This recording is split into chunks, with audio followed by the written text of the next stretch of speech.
प्यारे दोस्तों, ये कहानी एक ऐसी लड़की की है जो बहुत नेक और परहेजगार लड़की थी। वह 5 वक्त की नमाज पढ़ती थी, कुरान की तिलावत करती थी और गरीबों को खाना देती थी और सबसे आपस में आराम से बातें करती थी।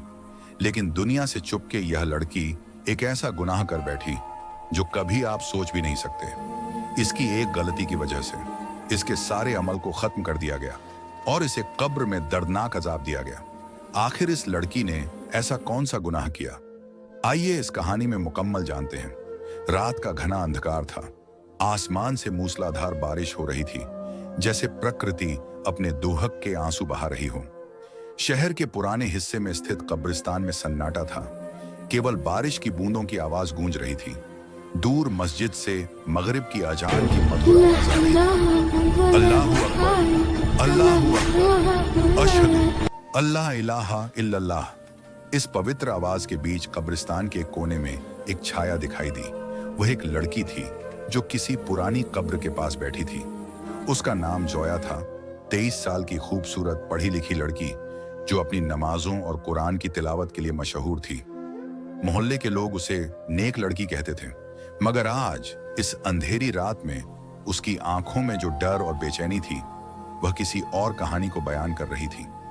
जोया का हाथ कांप रहा था जब वह कब्र के पत्थर को छू रही थी। उसके होंठों पर कोई दुआ नहीं थी, बल्कि एक गुप्त पश्चाताप का भाव था। हर कोई उसे पाक साफ समझता था, मगर जोया के दिल में वो राज था जो उसे कब्र में भी चैन नहीं लेने देता था। अम्मी, जोया ने कब्र से फुसफुसाकर कहा, मैंने आपसे वादा किया था कि मैं हमेशा सीधे रास्ते पर चलूंगी। मगर अम्मी, मैंने। उसकी आवाज रुक गई, आंसू बारिश के पानी में मिल गए। ये कब्र उसकी अम्मी फातिमा की थी, जो 3 साल पहले कैंसर से गुजर गई। मरने से पहले उन्होंने जोया से कहा था, बेटी, इस दुनिया में बहुत फितने हैं, तुम हमेशा अल्लाह की राह पर चलना और दीन से जुड़े रहना। मगर आज जोया यहाँ क्यों थी? क्या था वह राज जो उसे इतना परेशान कर रहा था? 3 महीने पहले की बात है। जोया अपनी MBA की पढ़ाई पूरी करके एक मल्टीनेशनल कंपनी में नौकरी करने लगी थी। वह एक अच्छी मुस्लिम लड़की थी, रोज 5 वक्त नमाज पढ़ती, हिजाब पहनती और कुरान की तिलावत करती। उसके दोस्त और कलीग उसकी इज्जत करते थे। कंपनी में उसका बॉस था आदित्य शर्मा, 28 साल का, स्मार्ट, सफल और बेहद आकर्षक व्यक्तित्व वाला। वह हमेशा जोया के काम की तारीफ करता और उसे बेहतर प्रोजेक्ट्स देता। शुरुआत में यह सिर्फ प्रोफेशनल रिलेशनशिप थी, मगर धीरे धीरे कुछ और बनने लगी। आदित्य कभी जोया के धर्म का मजाक नहीं उड़ाता था, बल्कि वह कहता, मैं तुम्हारी कमिटमेंट को रिस्पेक्ट करता हूं, तुम्हारा फेथ तुम्हें स्ट्रांग बनाता है। यही बातें जोया के दिल में घर करने लगी। पहले सिर्फ कॉफी मीटिंग्स थीं, फिर डिनर, फिर वीकेंड आउटिंग्स। जोया को लगता था कि वह कंट्रोल में है। वह खुद से कहती, मैं सिर्फ फ्रेंडशिप मेंटेन कर रही हूं, कुछ गलत नहीं कर रही। मगर दिल एक धोखेबाज है। धीरे धीरे जोया को आदित्य से मोहब्बत हो गई। वह अब उसके बिना एक दिन भी नहीं गुजार सकती थी। उसकी नमाजों में कंसंट्रेशन कम होने लगी। कुरान पढ़ते वक्त उसके ख्याल आदित्य की तरफ भटकने लगे।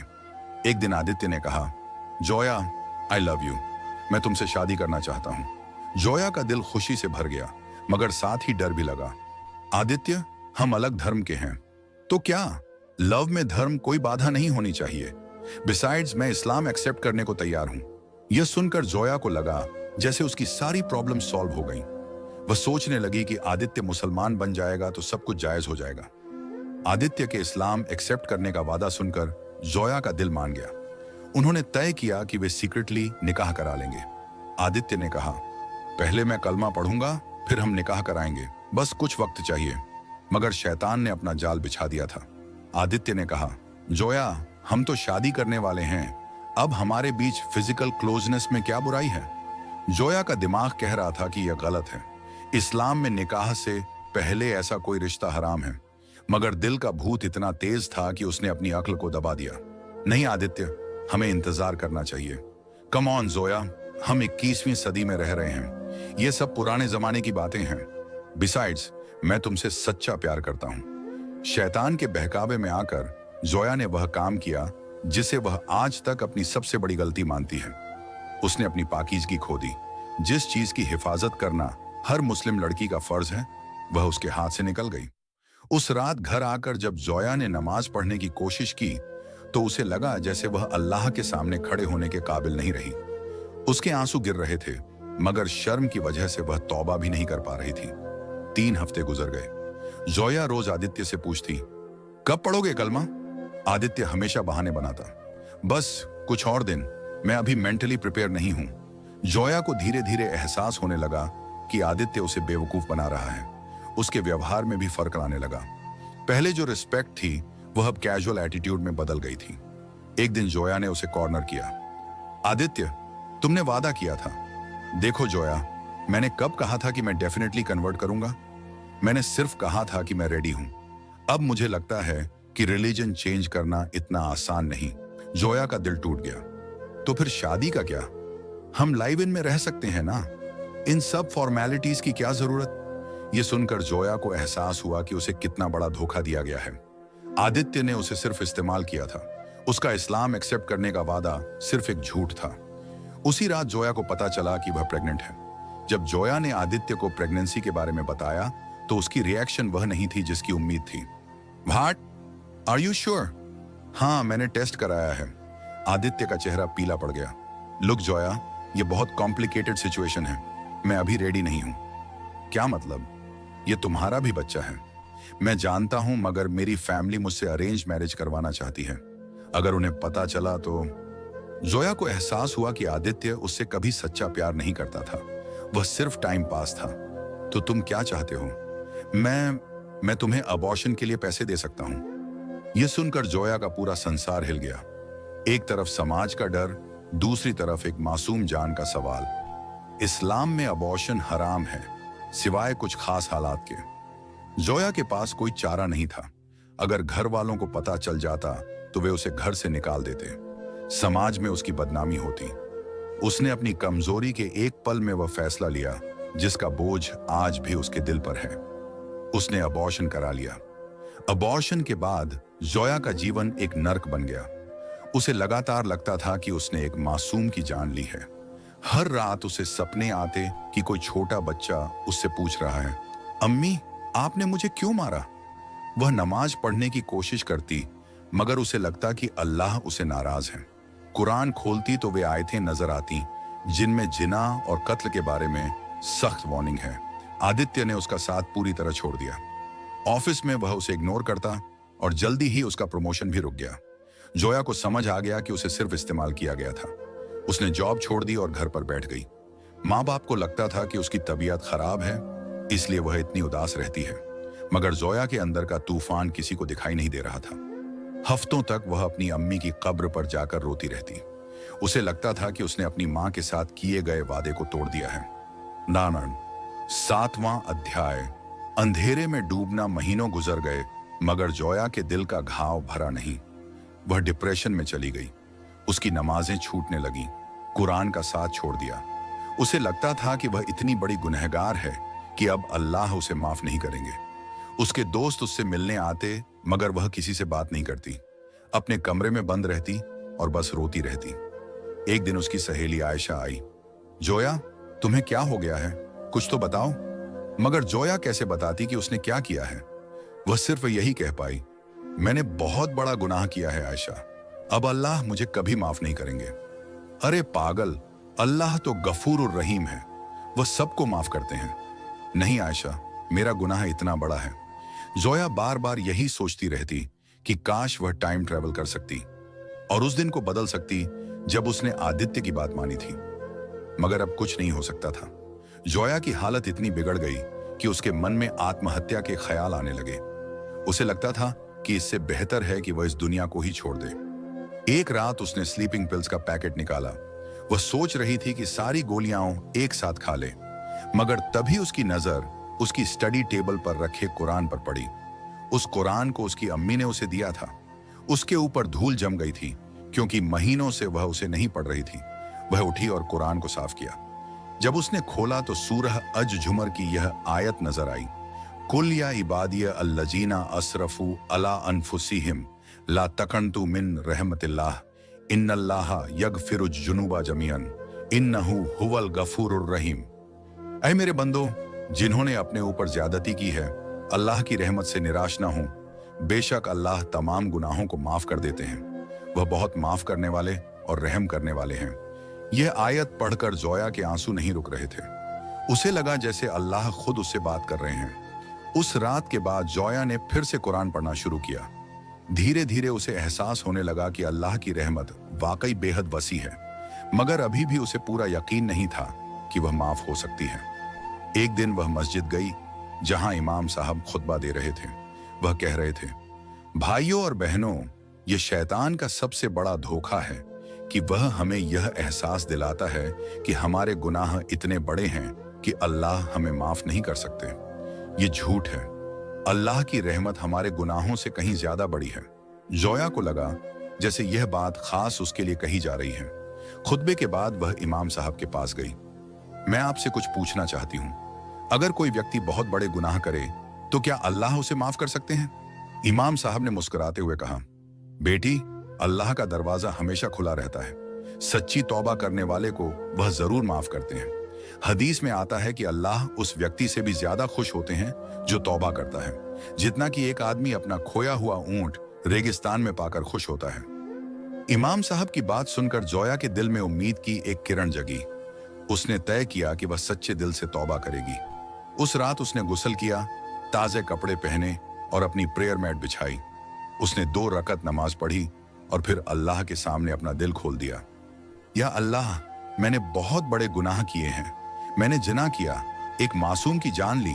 मैं जानती हूं कि मैंने आपकी नाफरमानी की है, मगर या अल्लाह, मैं सच्चे दिल से तौबा करती हूं। मैं वादा करती हूं कि अब कभी ऐसी गलती नहीं करूंगी। या रब्बल आलमीन, मुझे माफ कर दीजिए। वह रोते रोते सजदे में गिर गई। उसे लगा जैसे उसके दिल से एक भारी बोझ उतर रहा है। तभी उसे अपनी अम्मी की आवाज सुनाई दी। या फिर उसे ऐसा लगा, बेटी, अल्लाह गफूर और रहीम है, तुम्हारी तौबा कबूल हो गई। तौबा के बाद जोया की जिंदगी में धीरे धीरे बदलाव आने लगा। वह नियमित नमाज पढ़ने लगी, कुरान का दर्स लेने लगी। उसने एक इस्लामिक काउंसलर से भी मिला जिसने उसकी थेरेपी की। काउंसलर ने कहा, जोया, तुम्हारी गलती यह नहीं है कि तुमने गुनाह किया। गलती यह है कि तुमने इतनी देर तक अल्लाह से दूर रही। जब अल्लाह ने तुम्हें माफ कर दिया है तो तुम खुद को क्यों माफ नहीं कर रही?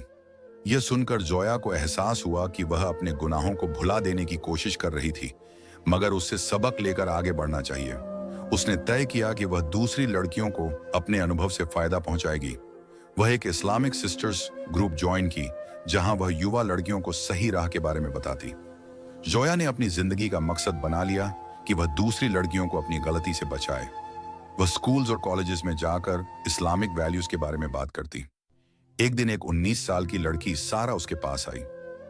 आपा, मैं भी सेम सिचुएशन में हूं। मेरा एक हिंदू बॉयफ्रेंड है जो कहता है कि वह मेरे लिए कन्वर्ट हो जाएगा। जोया ने उसे अपनी पूरी कहानी बताई। सारा, मैं तुम्हें डराना नहीं चाहती, मगर सच ये है कि ज्यादातर ऐसे केसेस में लड़के सिर्फ फायदा उठाते हैं। अगर वह सच्चा है तो पहले उसे इस्लाम एक्सेप्ट करने दो, फिर प्रॉपर निकाह करो। सारा ने जोया की सलाह मानी और बाद में पता चला कि वह लड़का वाकई में धोखेबाज था। सारा ने समय रहते उससे रिश्ता तोड़ लिया। ऐसे ही कई केसेस में जोया ने लड़कियों की मदद की। उसे लगता था कि शायद यही उसके गुनाहों का कफारा है। 2 साल बाद जोया के माँ बाप ने उसकी शादी का प्रपोजल लाया। लड़का था अहमद, 29 साल का, अच्छी जॉब, प्रैक्टिसिंग मुस्लिम। जोया को डर लग रहा था, कैसे बताए कि उसका पास्ट क्या है। उसने अपनी अम्मी सौतेली से कहा, अम्मी, मैं शादी नहीं करना चाहती। क्यों बेटी? वो मेरा पास्ट। उसकी अम्मी, जो उसकी सगी अम्मी नहीं थी मगर उससे बहुत प्यार करती थी, समझ गई कि कुछ गड़बड़ है। उसने प्यार से पूछा और जोया ने रोते हुए सब कुछ बता दिया। अम्मी ने कहा, बेटी, तुमने तौबा कर ली है। अब अल्लाह की नजर में तुम पाक हो, मगर अहमद को पता होना चाहिए। शादी की बातचीत के दौरान जोया ने अहमद से मिलने का वक्त मांगा। उसने तय किया कि वह उसे सच बताएगी। अहमद भाई, मुझे आपसे कुछ कहना है। अगर आपको लगे कि मैं आपके लायक नहीं हूं तो आप इनकार कर सकते हैं। अहमद ने ध्यान से सुना। जोया ने पूरी कहानी बताई। आदित्य से रिलेशनशिप, गलत काम, प्रेगनेंसी, अबॉर्शन, सब कुछ। अहमद चुप रहा कुछ देर, फिर बोला, जोया, मैं आपकी ऑनेस्टी की कदर करता हूं, ये बात कहना आपके लिए कितना मुश्किल रहा होगा, मगर मैं यह भी जानता हूं कि अल्लाह गफूर और रहीम है। अगर उन्होंने आपको माफ कर दिया है तो मैं कौन होता हूं जज करने वाला। मगर एक शर्त है, अहमद ने कहा, हमारे बीच कभी कोई रास्ता नहीं होगा इस पास्ट का। जो हो गया हो गया, अब हम सिर्फ फ्यूचर की तरफ देखेंगे। जोया और अहमद का निकाह हुआ। यह एक सादा मगर बहुत खुशी का ओकेजन था। जोया को लगा कि अल्लाह ने उसे सेकंड चांस दिया है। अहमद एक वंडरफुल हस्बैंड साबित हुआ। वह जोया के पास्ट को लेकर कभी कोई टॉन्ट नहीं मारता था, बल्कि वह उसे इनकरेज करता था कि वह अपना काउंसलिंग का काम जारी रखे। तुम्हारा एक्सपीरियंस दूसरों के काम आ रहा है। यह अल्लाह का तरीका है तुम्हारे गुनाहों को नेकियों में बदलने का। 1 साल बाद जोया प्रेग्नेंट हुई। इस बार वह फीलिंग्स बिल्कुल अलग थी। पहली बार जो डर और शर्म थी, अब खुशी और जोया के आंसू निकल आए। उसने अल्लाह का शुक्र अदा किया कि उसे फिर से मां बनने का मौका मिला। जब जोया का बेटा पैदा हुआ तो उसने उसका नाम रखा तौबा, जिसका मतलब है रिपेंटेंस। अहमद ने कहा, यह नाम परफेक्ट है, यह हमारी जर्नी को रिप्रेजेंट करता है। छोटे तौबा को देखकर जोया को अपनी पहली प्रेगनेंसी याद आती, मगर अब दुख नहीं बल्कि समझ आती। उसे एहसास होता कि अल्लाह ने उसकी तौबा कबूल करके उसे यह नेमत दी है। वह रात को तौबा को सुलाते हुए दुआ करती, या अल्लाह, इस बच्चे को अच्छा मुसलमान बनाना और जो बच्चा मैंने खोया था उसे भी जन्नत नसीब करना। जोया ने अपने काउंसलिंग सेंटर का नाम रखा न्यू बिगिनिंग, नई शुरुआत। वहां वह उन लड़कियों की मदद करती जो उसकी तरह गलत रास्ते पर जा रही होती। 5 साल बाद आज जोया एक सक्सेसफुल काउंसलर है, एक अच्छी बीवी है और एक प्यारी माँ है। मगर वह कभी अपना पास्ट नहीं भूली। वह उसे एक रिमाइंडर की तरह इस्तेमाल करती है। हर जुमे को वह अपनी अम्मी की कब्र पर जाती है, मगर अब डर के साथ नहीं बल्कि शुक्रगुजारी के साथ। अम्मी, मैंने आपका वादा तोड़ा था, मगर अल्लाह की रहमत से मैं वापस सीधे रास्ते पर आ गई। अब मैं दूसरी लड़कियों को भी यही रास्ता दिखाने की कोशिश करती हूँ। एक दिन एक रिपोर्टर ने उससे इंटरव्यू लिया। आप इतनी यंग एज में इतना इंपैक्टफुल वर्क कर रही हैं, आपकी इंस्पिरेशन क्या है? जोया ने जवाब दिया, मेरी इंस्पिरेशन मेरी ओन मिस्टेक्स हैं। मैंने लाइफ में कुछ बहुत गलत डिसीजंस लिए थे, मगर अल्लाह की रहमत से मुझे एहसास हुआ कि गलती करना इंसानी फितरत है, मगर उससे सीख लेकर बेहतर बनना हमारी जिम्मेदारी है। जोया का काउंसलिंग सेंटर अब पूरे शहर में मशहूर हो गया था। हर दिन 10 से 15 लड़कियां आती, कोई बॉयफ्रेंड प्रॉब्लम्स लेकर, कोई फैमिली प्रेशर के साथ, कोई रिलीजियस कंफ्यूजन में। एक दिन एक 16 साल की लड़की आई, नेहा। वह रो रही थी, आपा, मैं प्रेग्नेंट हूं। मेरा बॉयफ्रेंड कह रहा है कि एबॉर्शन करा लो। मेरे माँ बाप को पता चल गया तो वे मुझे मार देंगे। जोया ने उसे प्यार से बिठाया। नेहा, पहले मुझे बताओ कि तुम्हारा बॉयफ्रेंड तुमसे शादी करने को तैयार है? वो कहता है कि अभी हम यंग हैं, बाद में करेंगे। जोया को अपना पास दिखाई दिया। नेहा, मैं तुम्हें अपनी स्टोरी बताती हूँ। उसने नेहा को अपना पूरा एक्सपीरियंस शेयर किया। देखो बेटी, मैंने भी वही गलती की थी जो तुम कर रही हो। अबॉर्शन कराना कोई सोल्यूशन नहीं है, ये एक और गुनाह है। तो फिर मैं क्या करूं? पहले अपने बॉयफ्रेंड से क्लियर करो कि वो तुमसे निकाह करने को रेडी है या नहीं। अगर वो रेडी नहीं है तो समझ जाओ कि वो तुम्हें सिर्फ यूज कर रहा है। नेहा ने जोया की सलाह मानी। जब उसने अपने बॉयफ्रेंड को निकाह के लिए कहा तो उसने मना कर दिया और कहा कि वह अभी रेडी नहीं है। जोया ने नेहा को समझाया कि वह अपने पेरेंट्स को सच बताए। यह मुश्किल है, मगर छुपाना और भी मुश्किल है। पेरेंट्स इवेंचुअली समझ जाते हैं। जोया ने महसूस किया कि इंडिविजुअल काउंसलिंग के साथ साथ सोसाइटी में अवेयरनेस भी जरूरी है। उसने स्कूल्स और कॉलेजेस में सेमिनार्स ऑर्गेनाइज करने शुरू किए। उसके टॉपिक्स होते थे dating versus Islamic values, how to handle peer pressure, the reality of premarital relationships, understanding true love in Islam. एक कॉलेज में उसने कहा, देखिए, मैं यह नहीं कह रही कि ऑपोजिट जेंडर से बात करना गुनाह है। इस्लाम में हर चीज के प्रॉपर गाइडलाइंस हैं। अगर आप किसी से मैरिज के इंटेंट से मिलना चाहते हैं तो प्रॉपर वे से फैमिली इन्वॉल्वमेंट के साथ मिलिए।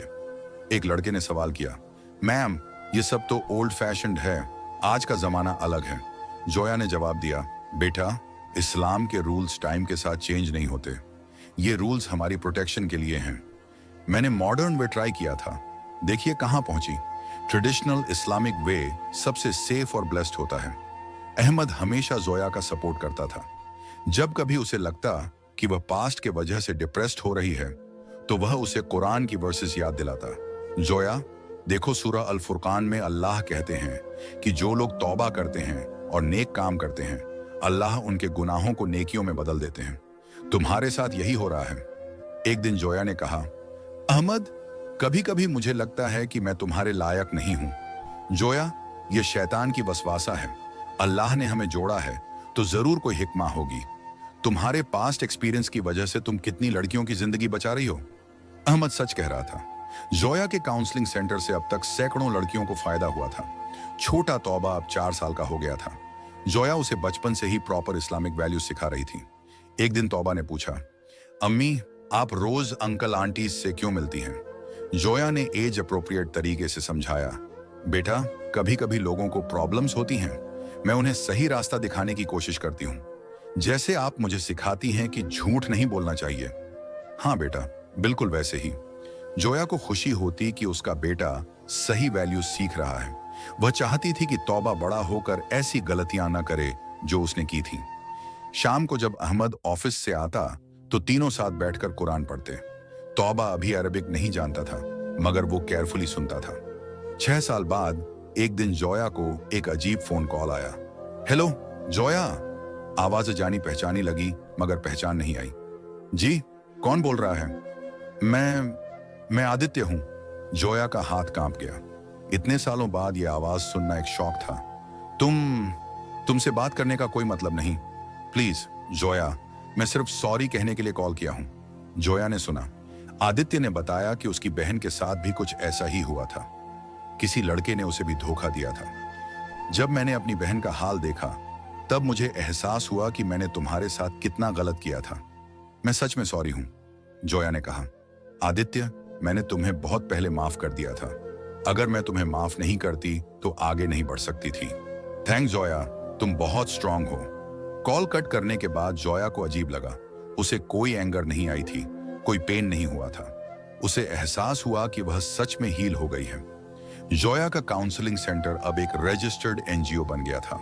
गवर्नमेंट भी उसके वर्क को रिकॉग्नाइज कर रही थी, मगर सक्सेस के साथ साथ नई चैलेंजेस भी आईं। कुछ कंजर्वेटिव ग्रुप्स ने कंप्लेंट की कि जोया वल्गर टॉपिक्स पर बात करती है। ये औरत बच्चों को गलत बातें सिखा रही है, एक कंप्लेंट में लिखा था। जोया को बुरा लगा, मगर अहमद ने समझाया, जब तुम सच्चाई बताओगी तो कुछ लोगों को अच्छा नहीं लगेगा, मगर तुम सही काम कर रही हो। लोकल मौलाना साहब ने भी जोया का सपोर्ट किया। यह बहन जो काम कर रही है वह बहुत जरूरी है।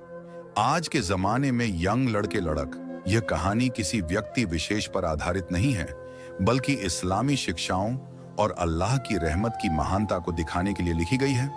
वल्लाहु आलम बिस्सवाब, और अल्लाह सबसे बेहतर जानते हैं।